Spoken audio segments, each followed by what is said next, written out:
ଶୋଇ ରହିଛି ପ୍ରଶାସନ ଆଉ ନିର୍ଭୟରେ କ୍ଲିନିକ୍ ଖୋଲି ରୋଗୀଙ୍କ ଜୀବନ ସହ ଖେଳ ଖେଳି ଶୋଷଣ କରିବାରେ ବ୍ୟସ୍ତ ରହିଛି କଲ୍ୟାଣୀ ଫିଜିଓଥେରାପି। ସବୁ ଜାଣିଶୁଣି ଧୃତରାଷ୍ଟ୍ର ଭୂମିକାରେ କାର୍ଯ୍ୟ କରୁଛନ୍ତି ଖୋର୍ଦ୍ଧା ଜିଲ୍ଲା ସିଡିଏମ୍ଓ। ହଁ ଆଜ୍ଞା, ଓଡ଼ିଶାର ହୃତ୍ପିଣ୍ଡ କୁହାଯାଉଥିବା ଚକଚକିଆ ସହର ଭୁବନେଶ୍ୱରରେ ଯଦି ଏଭଳି ଘଟଣା ଘଟେ ତେବେ ଏଥିରୁ ସ୍ପଷ୍ଟ ଅନୁମାନ କରିହେଉଛି ସାରା ରାଜ୍ୟରେ କେତେ ଦୁର୍ନୀତି ହେଉଥିବ। ଭରତପୁର ଥାନା ଅଧୀନରେ ଥିବା ଘାଟିକିଆ ଅଞ୍ଚଳରେ ଚାଲିଥିବା କଲ୍ୟାଣୀ ଫିଜିଓଥେରାପି ପଛରେ ରହିଛି କାହାର ହାତ? କାହା ଆଶୀର୍ବାଦରେ ସରକାରୀ ନିୟମକୁ ପାଦରେ ଦଳି ଚକଟି ମୋଟା ଅଙ୍କର ଟଙ୍କା କମାଉଛି ଏହି କଲ୍ୟାଣୀ ଫିଜିଓଥେରାପି।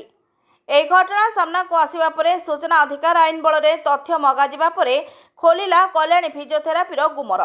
ଯେତେବେଳେ ସରକାରୀ ବାବୁମାନେ କିଛି ଲାଞ୍ଚ ନେଇ ଧରାପଡ଼ୁଛନ୍ତି, ତେବେ ବିନା ସରକାରୀ ଅନୁମତିରେ ଦୀର୍ଘ ବର୍ଷ ଧରି ଚାଲିଥିବା ଏହି ରୋଗୀ ଶୋଷଣକାରୀ କଲ୍ୟାଣୀ ଫିଜିଓଥେରାପି ଉପରେ କେବେ ପ୍ରଶାସନ ଦୃଷ୍ଟି ପଡ଼ିବ? ଏଭଳି ରୋଗୀଙ୍କ ଜୀବନ ସହ ଖେଳୁଥିବା ସଂସ୍ଥାର ମୁଖ୍ୟ ଦ୍ୱାରରେ କେବେ ଚାବି ବିହୀନ ତାଲା ଝୁଲିବ? ତେବେ କଲ୍ୟାଣୀ ଫିଜିଓଥେରାପି ପଛର ପ୍ରକୃତ କାହାଣୀ କ'ଣ? କିଏ ଦେଉଥିଲା ସୁରକ୍ଷା କବଚ? କେଉଁ ନିୟମରେ ଚାଲୁଥିଲା ଏହି ସଂସ୍ଥା? ଆଉ କେବେ ଭାଙ୍ଗିବ ପ୍ରଶାସନର ନିଦ? ଏହି ପ୍ରସଙ୍ଗରେ ଆମର ଅନୁସନ୍ଧାନ ଜାରି ରହିଛି। ଆସନ୍ତାକାଲିଠାରୁ ଏହି ଘଟଣାର ଗୋଟିଏ ପରେ ଗୋଟିଏ ଦିଗକୁ ଏପିସୋଡ୍ ମାଧ୍ୟମରେ ଆପଣଙ୍କ ସାମ୍ନାରେ ଉପସ୍ଥାପନ କରିବୁ। ବ୍ୟୁରୋ ରିପୋର୍ଟ, ସୂର୍ଯ୍ୟାଲୋକ ଓଡ଼ିଶା।